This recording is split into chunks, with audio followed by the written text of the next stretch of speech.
बच्चों जय हिंद। स्वागत है आप सभी का गणित की कक्षा में। आज हम कक्षा 10वीं के अध्याय 2 प्रश्नावली 3 के हम भाग 1 प्रस्तुत करने जा रहे हैं। यानी कि हम इस वीडियो के बाद प्रश्नावली 3 के एक और वीडियो आपके पास पहुंचाएंगे।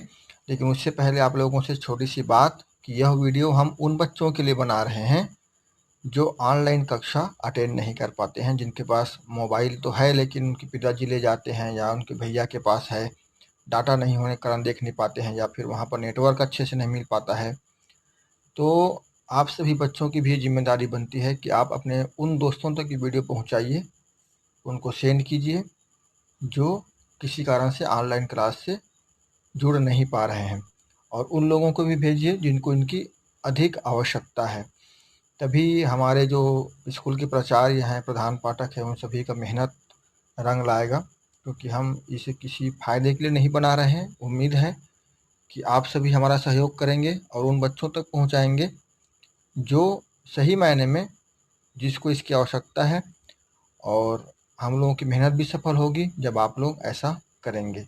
तो चलिए, इन्हीं बातों के साथ हम शुरू करने जा रहे हैं प्रश्नावली 3। लेकिन प्रश्नावली 3 शुरू करने से पहले कुछ महत्वपूर्ण बातों पर पहले चर्चा कर लेते हैं। बच्चों, इस प्रश्नावली में हम देखेंगे अवलोकन से समीकरण निकाय के हल के प्रकार का पता लगाना। अभी तक हम समीकरण को हल करते थे और बताते थे कि यह समीकरण जो है इसका अद्वितीय हल प्राप्त होगा, या कोई भी हल प्राप्त नहीं होगा, या अनंततः अनेक हल प्राप्त होगा। लेकिन हम समीकरण को देख के ही जान जाएंगे अब कि इस समीकरण के किस प्रकार के हल प्राप्त होने वाले हैं, है ना। यह संभव भी है, लेकिन इसके लिए हमें समीकरण निकाय के चरों एवं अचर पदों के गुणांकों के बीच के संबंध को जानने की आवश्यकता होगी। तो चलिए, सबसे पहले हम देखते हैं इस समीकरण निकाय को। ये पहला समीकरण है, दूसरा समीकरण है। समीकरण निकाय शब्द का हम प्रयोग बार बार करते हैं। इसका मतलब यह है कि हम दो समीकरणों के बारे में एक साथ बात करते हैं। दोनों समीकरण का एक निकाय बना है, एक समूह बना है। तो देखिए समीकरण को, ये पहला समीकरण है, दूसरा समीकरण है। यहाँ पर देखिए आप ध्यान से, यहाँ पर x का गुणांक 2 है, y का गुणांक 3 है और एक अचर पद है, यह है 7। ठीक उसी प्रकार देखिए दूसरा समीकरण में x का गुणांक 6 है, y का गुणांक 9 है और एक अचर पद है 11।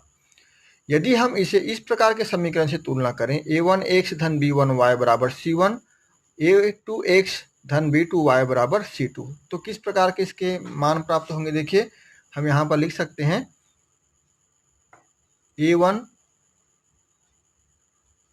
बराबर 2, b1 बराबर 3 और c1 बराबर 7, समीकरण 1 में, है ना। यह है समीकरण 1 में।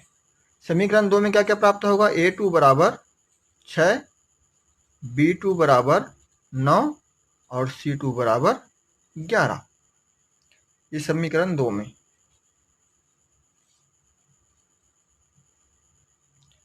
अब इसको देख के बताइए, दो यहाँ पर 6 है। अब हम बात करेंगे कि हम कैसे इनके बीच संबंध को ज्ञात कर सकते हैं।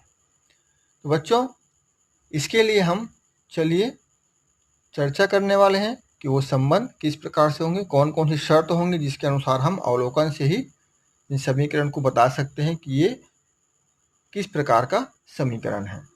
देखिए ये संबंध होगा इस प्रकार से, a1 बटे a2 बराबर नहीं है b1 बटे b2।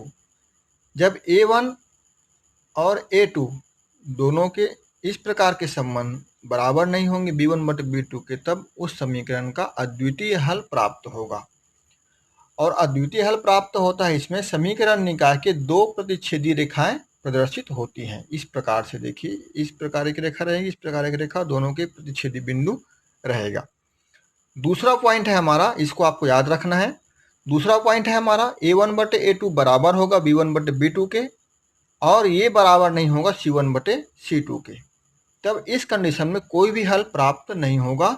समीकरण निकाय दो समांतर रेखाएं प्रदर्शित करता है। इस कंडीशन में ये देखिए दो समांतर रेखाएं, आपको पहले भी हम आलेखी विधि में बता चुके हैं। अब तीसरा देखिए, a1 बटे a2 बराबर b1 बटे b2 बराबर c1 बटे c2। यदि ऐसा कंडीशन प्राप्त होता है समीकरण को देखने के बाद, तब उसके अनंततः अनेक हल प्राप्त होते हैं। ऐसे समय समीकरण निकाय संपाती रेखाएं प्रदर्शित करती है, इस प्रकार की रेखाएं, यानी दोनों रेखाएं एक दूसरे के ऊपर होती हैं। यहाँ पर देखिए दोनों अलग अलग हैं लेकिन काट रहे हैं एक दूसरे को। यहाँ पर दोनों समांतर रेखाएं हैं और यहाँ पर दोनों रेखाएं एक दूसरे को ऊपर से गुजरेंगी। पता नहीं चलेगा आपकी कि दो रेखाएं हैं, लेकिन दो रेखाएं होंगी और एक दूसरे के ऊपर से गुजरेंगी। तब ऐसे समय में अनंततः अनेक हल प्राप्त होते हैं। अब चलिए हम इस समीकरण को देखते हैं कि किस प्रकार के समीकरण है, इन सभी कंडीशन को ध्यान में रखते हुए।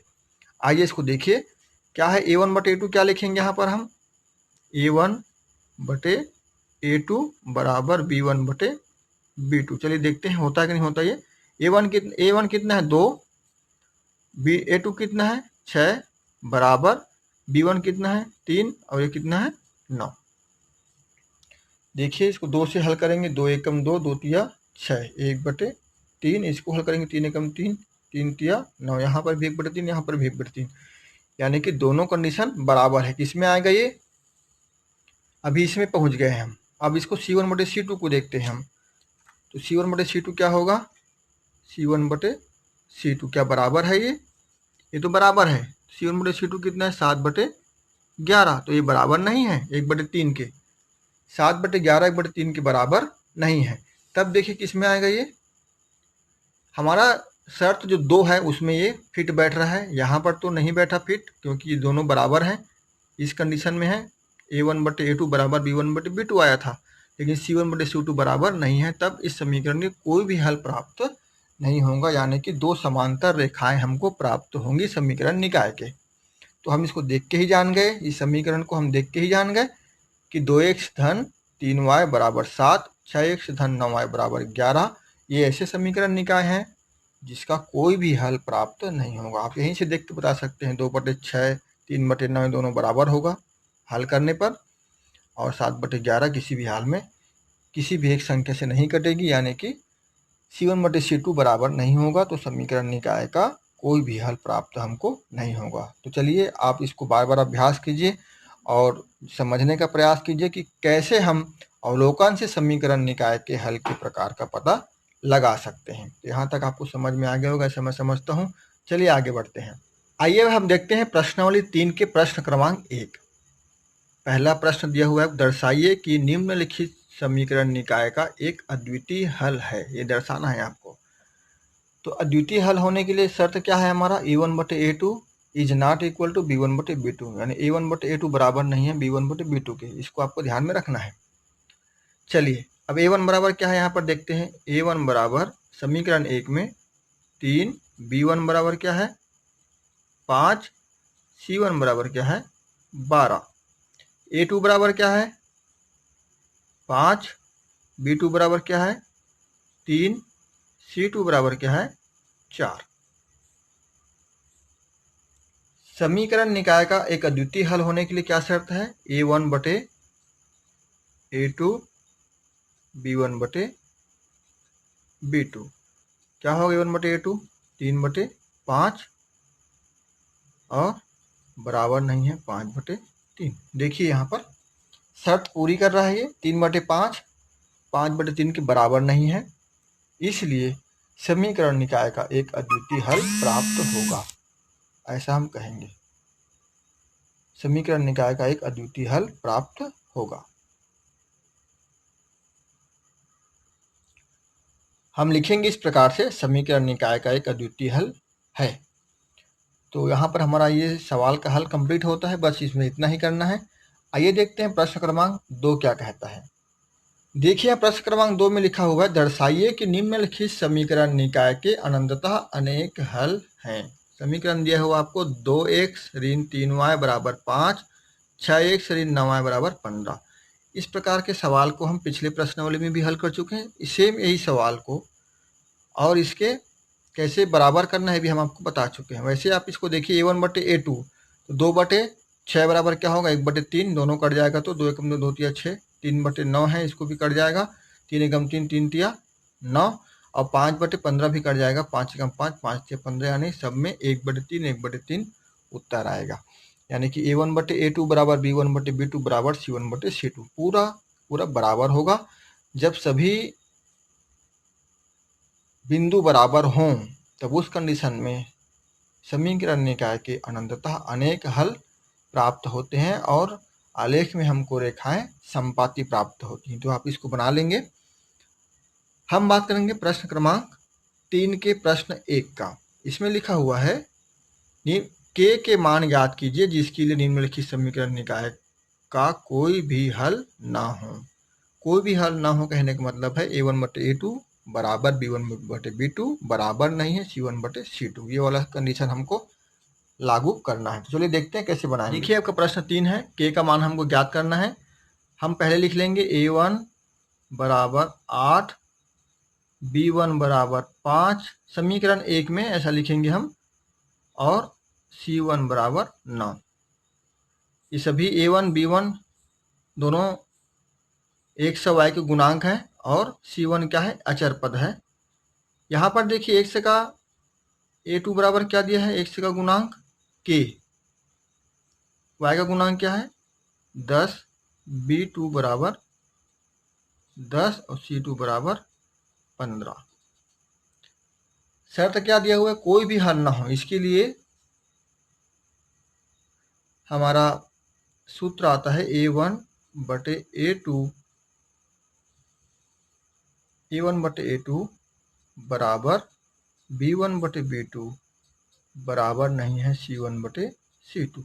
यही शर्त है हमारी, है ना। तो चलिए रख देते हैं यहाँ पर 8/k बराबर 5/10 बराबर नहीं है 9/k,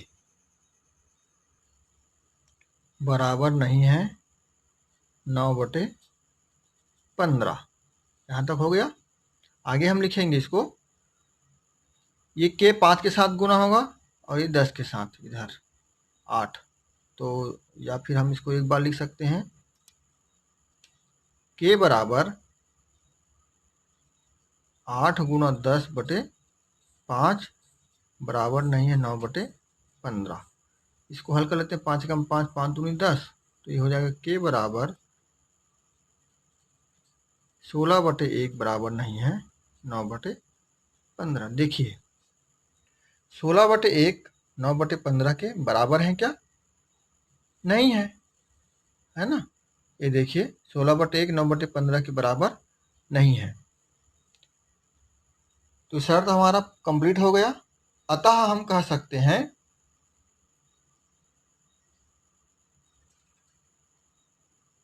कि इस समीकरण निकाय का कोई भी हल नहीं है। के का मान क्या आया हमारा 16, यहाँ पर देखिए का मान 16 आया। तो देखिए यहाँ पर के बराबर, तो हमारा आंसर आ गया है 16। तो हमको के का मान ज्ञात करना था, साथ ही साथ हमने भी जाना, चेक करके देखा हमने कि वाकई में 16 जो है 9/15 के बराबर नहीं है, अतः समीकरण का कोई भी हल नहीं होगा। इसी प्रकार से और बाकी सवालों को बनाएंगे, आप उदाहरण के सवालों को भी बनाएंगे। हम मिलेंगे इसी प्रश्नावली के दूसरा वीडियो में और भी कुछ सवालों को हल करेंगे। तब तक के लिए आप सभी को जय हिंद।